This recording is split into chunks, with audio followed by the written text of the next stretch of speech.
Hello and welcome to News Central TV. I am Adebola Adedugba. The top stories are this hour. Central Bank of Nigeria raises interest rate to 26.75% amid soaring inflation. President Tinubu appeals to Nigerians to shelve planned hardship protests. Tanzania's president fires 2 top ministers ahead of elections. And details shortly.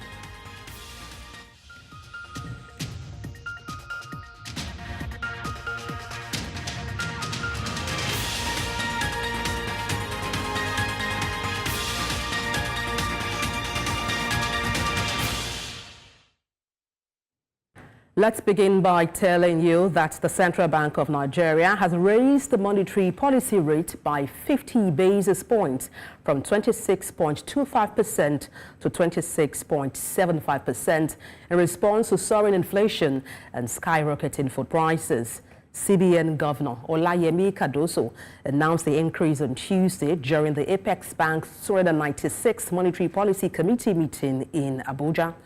The MPC also sets the cash reserve ratio for deposit money banks at 45%, while merchant banks will see their CRR adjusted to 14%. Now, the liquidity ratio has also been set at 30%. The MPC meeting is convened to assess the country's economic and financial conditions and determine the appropriate monetary policy direction for the short to medium term. The committee's decisions are as follows. Raise the MPR by 50 basis points to 26.75% from 26.25%.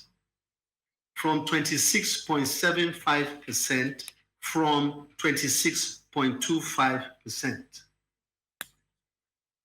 Adjusted the asymmetric corridor around the MPR from plus 100 to minus 300 to plus 500 to 100 basis points.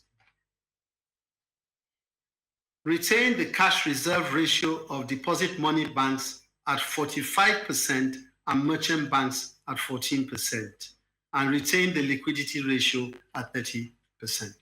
Okay, ultimately, if we're doing all the things we're doing and we're not able to impact the mind on the street, ultimately, then what do we really say we've been doing?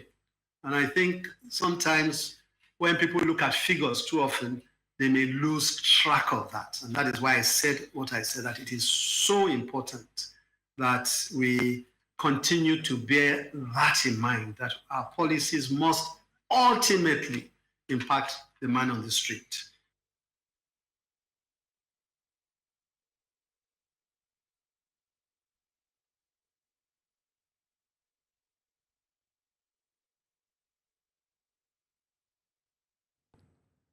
The House of Representatives has asked the Nigeria Electricity Regulatory Commission and distribution companies DISCOs to reverse the tariff hikes for Band A customers. This directive was given on Tuesday after the adoption of a report presented by the House Committee on Power. It will be recalled that NEC announced a hike affecting Band A customers who are to pay 225 naira per kilowatt. The House also resolved to probe the tariff hike pending investigation. Presenting the report, the chairman of the Committee on Power, Victor Nwokolo, said Nigerians cannot afford the new tariff. The recommendations were adopted by the Committee of the Whole, after which it was passed. In the meantime, House of Representatives on Tuesday called for the suspension of the Chief Executive of the Nigerian Midstream and Downstream Petroleum Authority, Farouk Ahmed, pending conclusive investigations into the allegations against the authority. Now, this followed the adoption of a motion of urgent public importance by Rep. Esosa Iyawe, moved during plenary in Abuja. Moving the motion, Iyawe notes that the fuel quality can impact engine hardware, thus ultra-low sulfur diesel is recommended for all types of companies, power plants, storage tanks, industrial facilities, fleets and heavy equipment, and even ships, as high sulfur content in fuels causes damage to engines and contributes to air pollution. He said considering the various risks associated with sulfur, governments around the world have taken steps to regulate it by setting standards that require maximum reduction of emissions of this chemical compound, which diesel producers are expected to adhere to.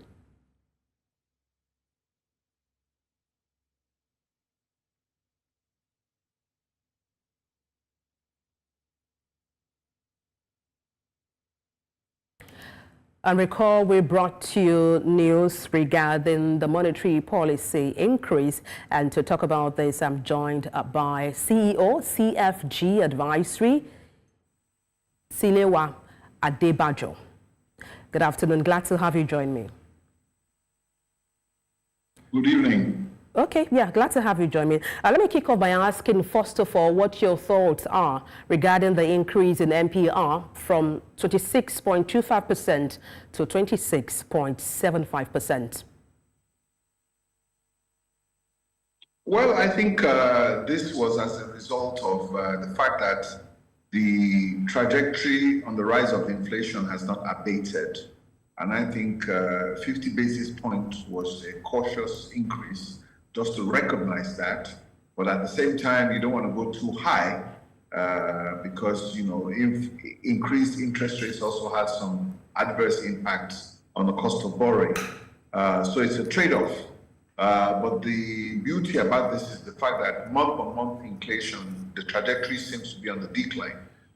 So there's a tipping point which the central bank is looking for to find out when they feel that inflation will begin to drop and they can begin to hold rates steady.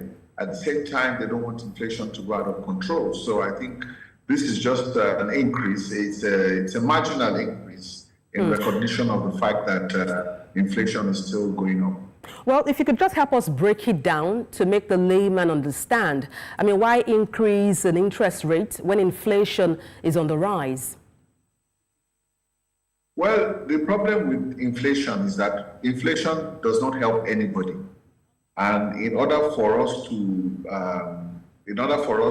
grow our economy, we must have low interest rates. So at the times when interest rates have been between 9 and 12% in Nigeria, our economy has grown over 8%, and that is what is desirable. But with inflation also, then you find out that it affects us all in the sense that our purchasing power is eroded with inflation. Prices are high and we cannot get, for our naira, we can't stretch our naira as we used to before. So you can buy less for every 1 naira that you have. But when you have a low inflationary regime, you can stretch your naira. For each naira you have, you can get more from that. So that is why it is desirable to have a low inflationary environment. And when you have a high inflationary environment, the only way you can reduce it is to be able to tighten money supply and to reduce interest rates. So the classical definition of inflation, which we always see, is too much money chasing too few goods. So you want to reduce the money supply so that you can have some parity within the system and create a conducive environment. But then how does this trickle down? What would be the impact of these on businesses as well as overall economy of Nigeria? Trickle down is not, I'm not an advocate of trickle down. My own advocacy is to create an enabling environment. That is, you want a low inflationary environment where inflation is about between 9% and 11%. When you have that kind of environment, or even single-digit inflation, then you will see that the economy itself will thrive, it will grow. There will be more opportunities for everybody and everybody can prosper. And you know, that's my own advocacy. But thinking that you want to do something on top and then everything will benefit, yes, those things are okay. But don't forget that Nigeria's economy, 50% of our economy is in the informal sector. And the informal sector also contributes to 50% of our GDP. And that is where you find over 25 to 30 million SMEs. So it's in Nigeria, that sector is very important. So if we can take care of the macroeconomic situation in Nigeria, our informal sector will thrive. And if our informal sector thrives, then the economy will grow. Okay, just to follow your line of thought, you talked about we pulling down inflation, which is about 34% as of now, to 9 to 11%. How can we create that enabling environment? Well, the way you create that environment, like I said, is to drop inflation to like 9 to 11%. How do we do that? When inflation, well, that is what you are trying to do now with the interest rates. They're increasing and they're tightening money supply. You can see the central bank is tightening. They have CRR at about 45%. So they're restricting money supply. But even though they're restricting money supply has hit an all-time high of 100 trillion.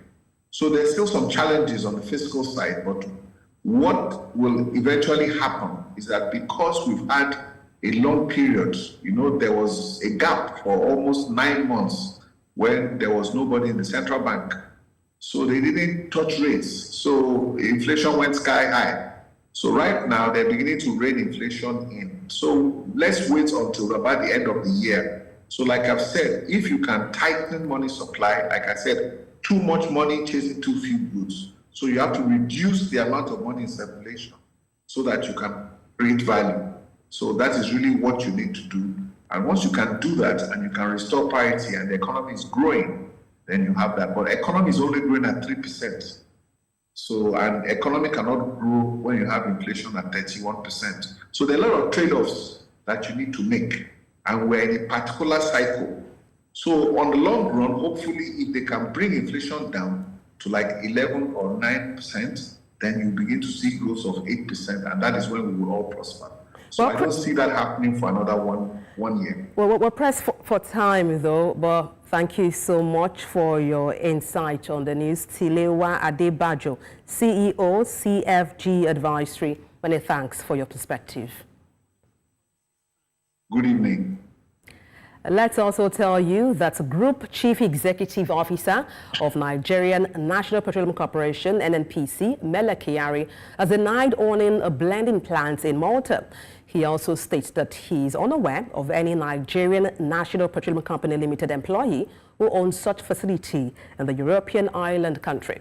In a post on his X social media handle on Tuesday, Kyari challenged President of Dangote Group, Aliko Dangote, to publicly identify any NNPC personnel involved with the blending plant in Malta. Dangote, Africa's wealthiest man and owner of a $20 billion refinery in Lagos, had claimed over the weekend that certain NNPC staff and oil traders are operating a blending plant in Malta, which he argues is hindering local production of petroleum products. Regulatory authorities have also raised concerns about the quality of petroleum products produced at a refinery in Lekki Free Trade Zone. Earlier, head of fixed income and FX, Chapel High Denham Securities Limited, Olayemi Cardoso, joined us on the news to talk about this. The country is that when we don't do things right, that we give room for rent seeking. And this is a country that has 4 refineries and none is actually working. And it won't be so. If at the end of the day it's true that there's some NNPC officials that actually have a refinery or a cracking or a melting plant somewhere in Malta, I think they need to. The government needs to find a way to actually bring them to book. It also means that all the while they have been the ones sabotaging the effort of the government to actually bring back or bring alive all the ailing refineries. So I think that the government needs to look at this issue to the end, and this is where the duty of EFCC comes in. I expect EFCC to come into issue and also investigate to the end, and also carry the whole populace along on this issue. We need to sanitize every area of the economy so as to actually move forward as a nation. And I think that if EFCC, if they are able to actually do their work very well. Thank you for staying tuned. President Bola Tinubu has appealed to Nigerians to shelve a planned EndBadGovernance protest slated for next month. Information Minister Mohammed Idris, who briefed selected State House correspondents after a meeting with the President on Tuesday, said he urged the organizers of the protest to shelve the plan and await the President's response to their complaint. The protest against economic hardship, which is gaining traction on social media, has been scheduled to be held across all states of the Federation as well as the Federal Capital Territory, Abuja, in August. The organizers of the protests have been faceless. Earlier on Saturday, presidential spokesman Bayo Ononuga warned that the planned protest, if staged, could degenerate into destruction of assets that trail the NSAS protests against police brutality and extrajudicial killings on October 2020. And to talk about this, I'm joined by rights activist Hassan Soweto. Good evening, glad to have you join me. Yeah, thank you for having me. Perhaps I should start by asking what your thoughts are on the planned protest for August. Well, I think it's a protest that is going to happen regardless of what the president or his aides are saying. Because this is about poor Nigerians. This is about Nigerians who are suffering from hunger and hardship. Between last year and now, over 20 people have died in different states across the country during stampede at food banks. It has never been that terrible in this country. So that the government cannot beat a child and then expect that child not to cry. Nigerians who are suffering from starvation, from joblessness, they have a right to protest and they are going to protest peacefully. It's now up to the federal government and the police not to unleash violence on the protest. Let me go to a comment by the NLC leader, Joe Ajero, asking the federal government to dialogue with the leaders of the protest. What do you make of that advice? Well, I think the first thing would be to commend the NLC for making that open call, because in the same statement, the NLC also warned the police, against attacking peaceful protesters. But I would like to urge the NLC leadership to go beyond that, because the NLC cannot be a neutral cannot take a neutral position on an issue that affects their own members. Civil servants in different parts of the country are trekking to their offices every day and back. That is how bad things are.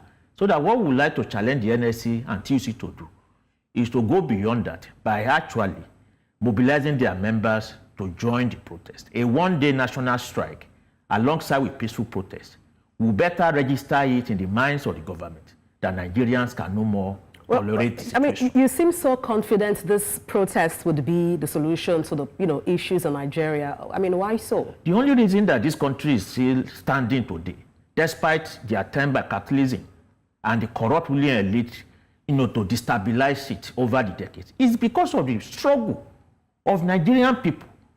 First and foremost, Nigeria will still remain a colonized country, if not for mass struggle.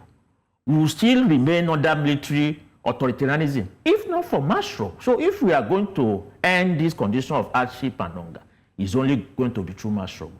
But what we would have to say also is a struggle for what? Because we've been on this for long. Nigeria's problem is very clear. On the basis of capitalism, this country cannot develop. We need to end it and enthrone a socialist alternative. Okay, but then do you share in these fears and growing concerns as to how this protest may turn out? People say it may be hijacked and lead to loss of lives. What do you say to that? It's only the police and the DSS that hijack protests in this country. We had a protest on June 12th, just a few months ago. I was part of the participant in that protest. They attempted to equally hijack it.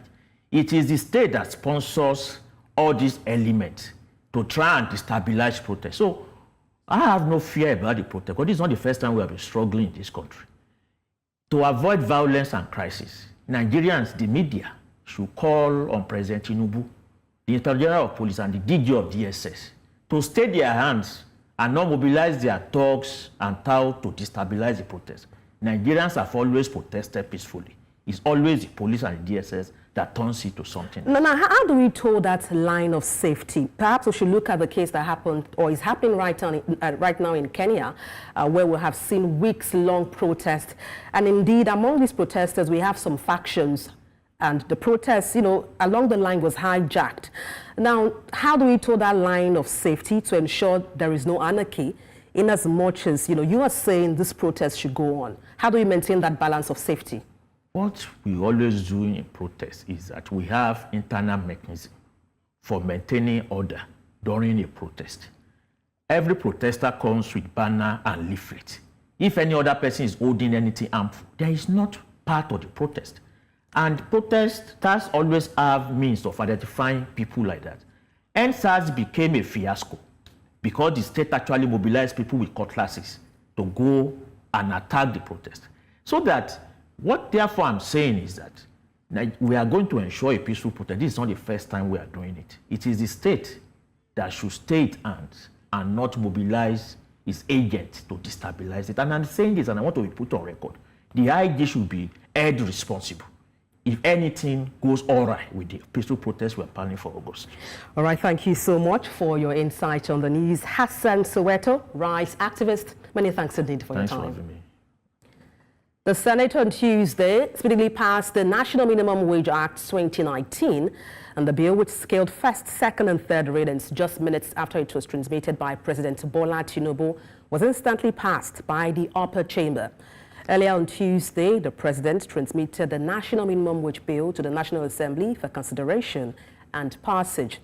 The President separately wrote the Senate and the House of Representatives requesting expedited consideration of a bill for an act to amend the National Minimum Wage Act 2019 to increase the national minimum wage from 30,000 to 70,000 naira. The President also asked the lawmakers to reduce the time for periodic review of the national minimum wage from 5 to 3 years and related matters.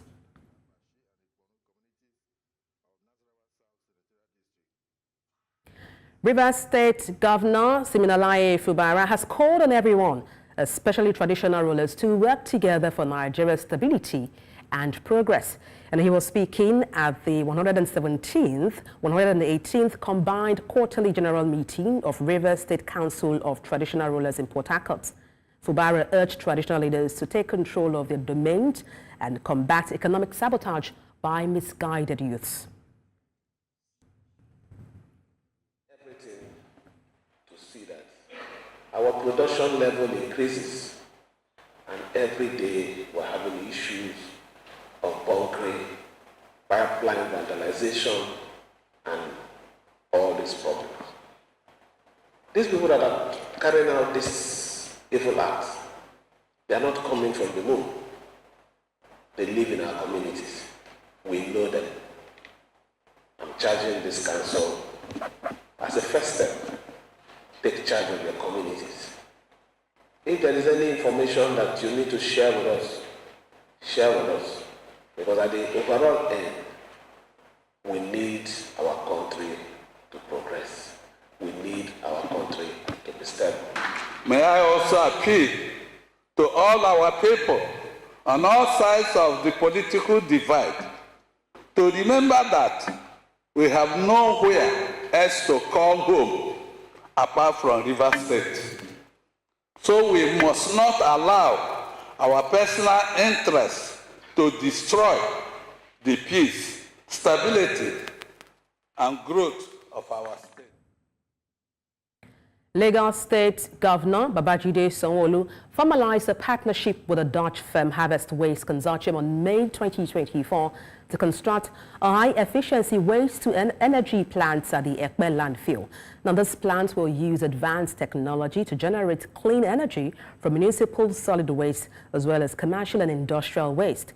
However, stakeholders in the waste management sector have called for a halt to this project.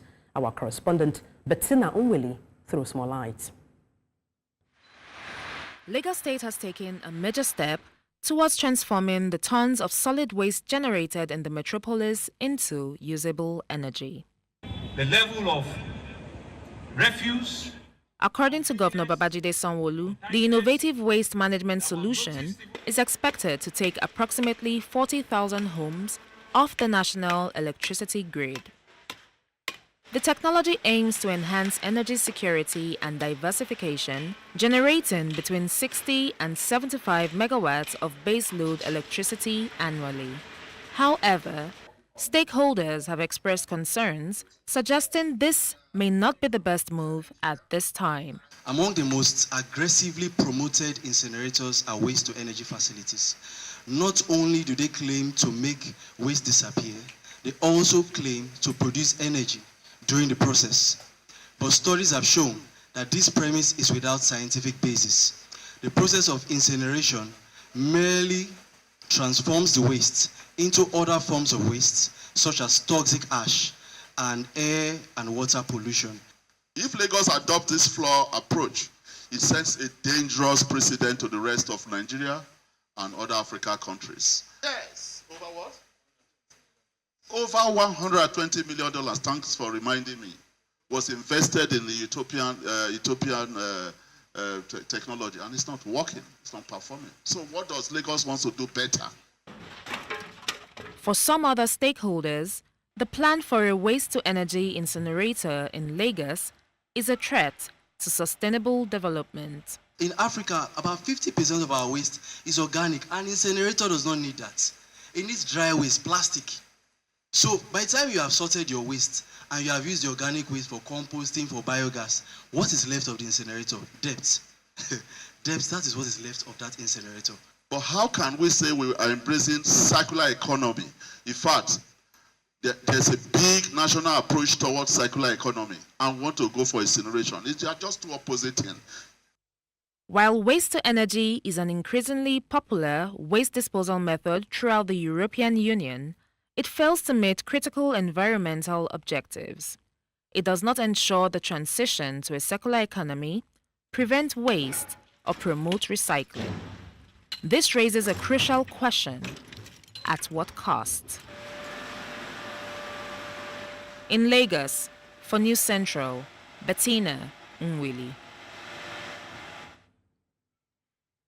The Nigerian Maritime Administration and Safety Agency has denied allegations by the nation's Export Promotion Council, saying the agency has refused to remit 10% freight levies, which is due to the council since 1992.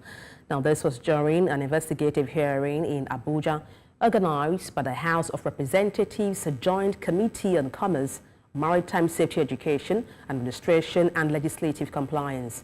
Idong Joseph tells us more.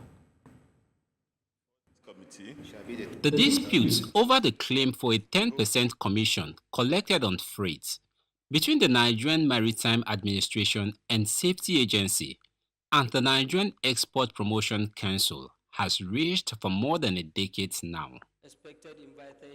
While the council maintains that an act of the National Assembly compels the Safety Agency to fund its operations with 10% collected from freight remittances, it says that the failure of NIMASA to fulfill its obligations has impacted negatively on its operations. There's been several letters. There was even a time that the Attorney General called for a meeting of Federal Ministry of Industry, Trade and Investment, NIMASA, NEPC, as well as Ministry of Transport, just to ensure that these funds are released, knowing the importance of what these funds would do for the economy. Again, all of these have been deferred. While responding to the alleged claims by the council during an investigative hearing at the House of Representatives, NIMASA denies the claims. Reference to the 50% revenue accruable to the federal government, it was the House that passed the Finance Act and amended it. This is actually secondary.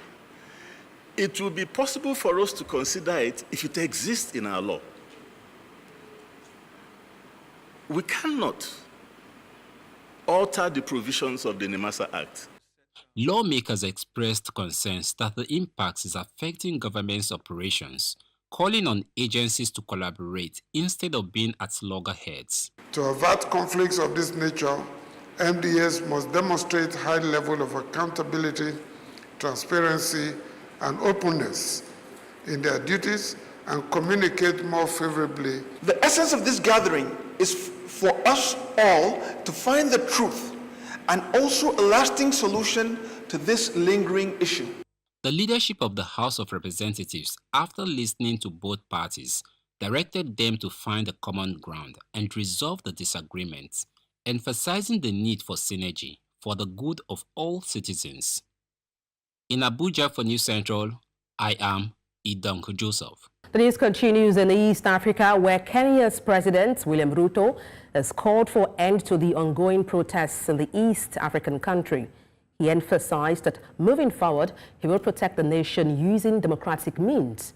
Ruto also highlighted that his administration has already made significant concessions in response to the demands of the fearless, leaderless and faceless Gen Z protesters, including rejecting the Finance Bill 2024 and dismissing almost the entire cabinet. Despite these actions, the protests have continued unabated.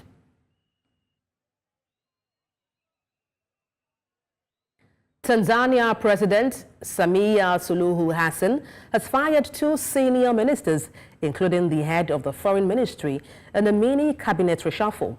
Now, this move comes ahead of the expected national elections next year, with a sacked information minister caught in a viral video last week saying winning in the elections is not always determined by the number of votes in the ballot box. Mohammed Thabati Kombo has been appointed a member of parliament and the new Minister for Foreign Affairs and East African Cooperation to replace January Makamba, whose appointment is revoked. Jerry Sila, previously Lands, Housing and Settlement Development, was appointed to replace Nape Nauye, Minister for Information, Communications and IT. In Southern Africa, the South African Department of Labour has introduced a robust new system for workers to report companies that fail to comply with the country's labour laws. The department is also conducting raids and follow-up inspections to ensure employers address all violations, particularly those related to the Occupational Health and Safety Act. Their goal is to ensure full compliance, addressing 100% of non-compliant employers as mandated by labour regulations. Company does not comply with the compensation fund legislation, in that there are 4 employees that were injured, and those injuries were not reported to the Department of Employment and Labour. And when we check here, we found no record of such employees having been reported, and also there is no record of injuries, nor any record in terms of the payment or submission of return of earnings to the Department of Employment and Labour. And also in terms of the unemployment insurance legislation, we do not get any documentation which proves in terms of the payroll that they indeed they are registered, they declare, and they make payments to the fund. And also in terms of the Basic Conditions of Employment Act, we are worried that there is no categorization of employees. They are declared as general employees, all of them, whereas in reality we have got packers, we have got the drivers, we have got the machine operators, cleaners, and different categories who are not categorized, and even their contracts of employment do not comply with Section 29 of the Basic Conditions of Employment Act. Despite that, they were assisted by a labor broker, and in that we are not able to determine their payments in terms of the basic conditions and the national minimum wage, because there is no basic salary that is reflected, nor in terms of the stock that they also determine their salary. And the last one is that the overtime payment is not reflected. So in that regard, they are non-compliant. Thank you for staying with us. Earlier, we brought you news regarding the Tanzania president dismissing 2 of their senior ministers, and now we have a guest to talk about that in detail. I'm joined by the former deputy chairperson, Chadema Youth Wing, Dorcas Francis. Good evening. Glad to have you join me. Okay, may I kick off by asking first what your thoughts are regarding the dismissal of those 2 senior ministers? If you can hear me. Yes, I can hear you. I think you can hear me as well, right? Fantastic. Go ahead, please. Yes, first of all, it came as a surprise, by the way. People didn't see it coming. But apart from that, it's because we are heading to our 2024 and 2025 general election. So it created a lot of buzz, like there are news going around, like the president is reshuffle the cabinet to foresee, maybe she's creating a team that will help during the coming election. But because we recently have come across seeing this reshuffle has been done several times, but for these 2 ministers, it created somehow, a lot of noises and all that because of the positions they were in. Dorcas Francis, if you could just turn on your video. If you could just turn on your video so we can have a better interview. But why? Okay, so thing is. But why? Okay, we'll have to end this interview. Thank you all the same for your insight on the news.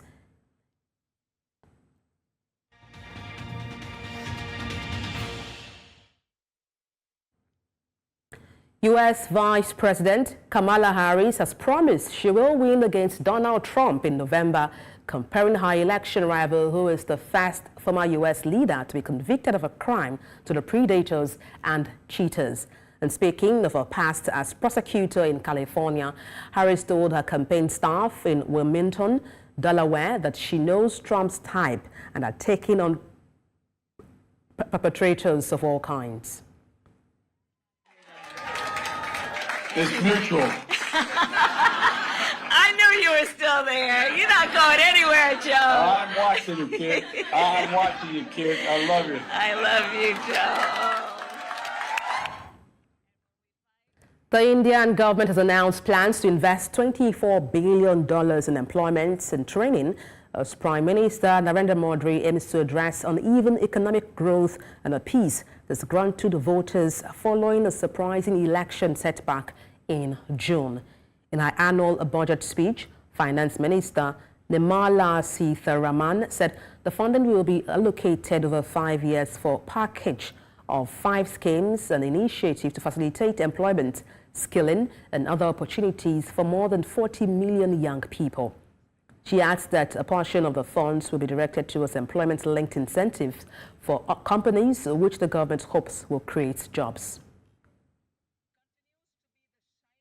Economy, while performing better than expected, is still in the grip of policy uncertainties. In this context, India's economic growth continues to be the shining exception and will remain so in the years ahead. I'm happy to announce the Prime Minister's package of 5 schemes and initiatives to facilitate employment, skilling, and other opportunities for 4.1 crore youth over a 5-year period, with a central outlay of 2 lakh crore rupees. The fiscal deficit is estimated at 4.9% of the GDP. New airports, medical colleges, and sports infrastructure in Bihar will be constructed. An additional allocation to support capital investments will be provided. The requests of Bihar government for external assistance from multilateral development banks will be expedited.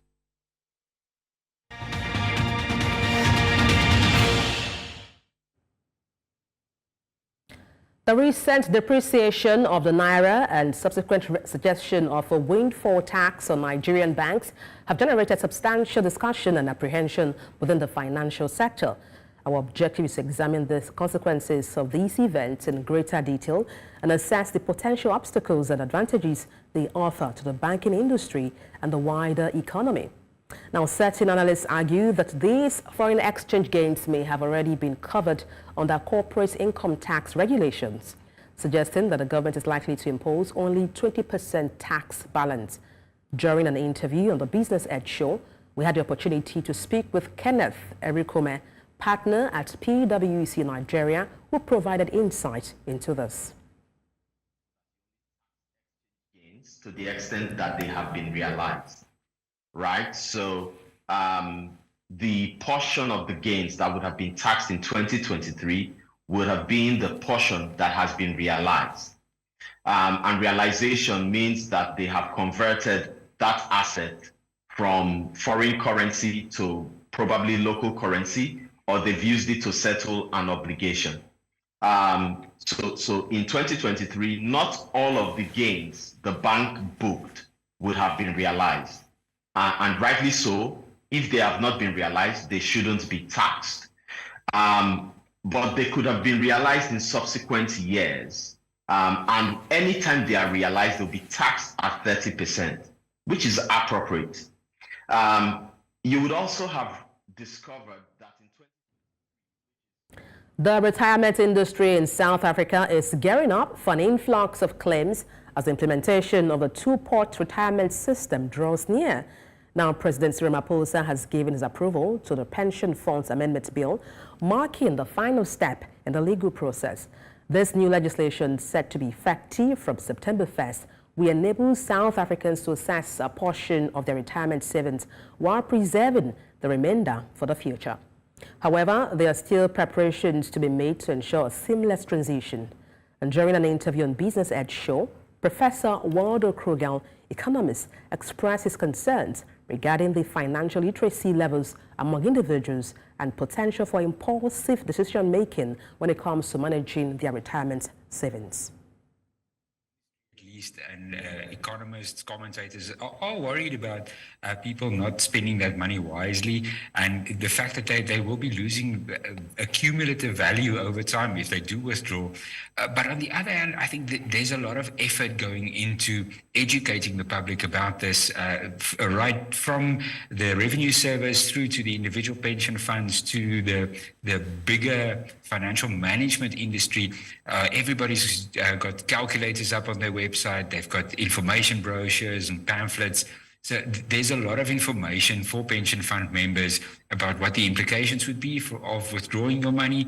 And I think doing the maths and figuring out, is it worth taking the money, paying the tax versus getting some debt relief?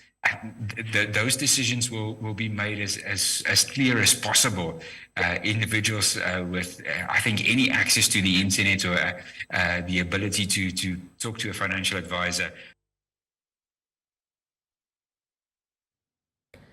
The Kama coin, a meme coin associated with Kamala Harris, has experienced a significant surge, reaching an all-time high with market capitalization of $24 million. Now, this surge was fueled by the news of President Joe Biden stepping down from the presidential race and endorsing Harris as Democratic Party's candidate for the top spot. During an appearance on Market Pulse, David Olujimi, a financial market analyst with Nairametrics, discussed the level of volatility associated with such crypto assets. Volatility level, that's just to explain why crypto assets sometimes cannot serve as they cannot really be your best bet when it comes to investing, because they are very volatile assets. So basically, the whole thing with Kama coin, the whole thing with meme coins, basically it's very similar to what we had with shit coins. On the other hand, of what we've been having with shit coins, we have these coins that people just basically pump, and sometimes people even do what is called a rug pull with the entire asset. They just go in and they get some people to put in their funds, and they crash it, basically.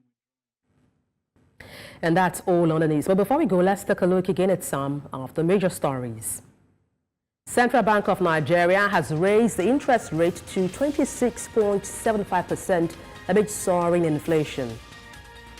President Tinubu has appealed to Nigerians to shelve planned protests. We also told you that Tanzania's president has fired 2 top ministers ahead of elections. Send your eyewitness report to the WhatsApp number on the screen, and do follow us on social media. We are at News Central TV. You can watch us live on DSTV channel 422, Star Times channel 274, Avo TV, and YouTube. Many thanks for watching. I am Adebola Adedugba.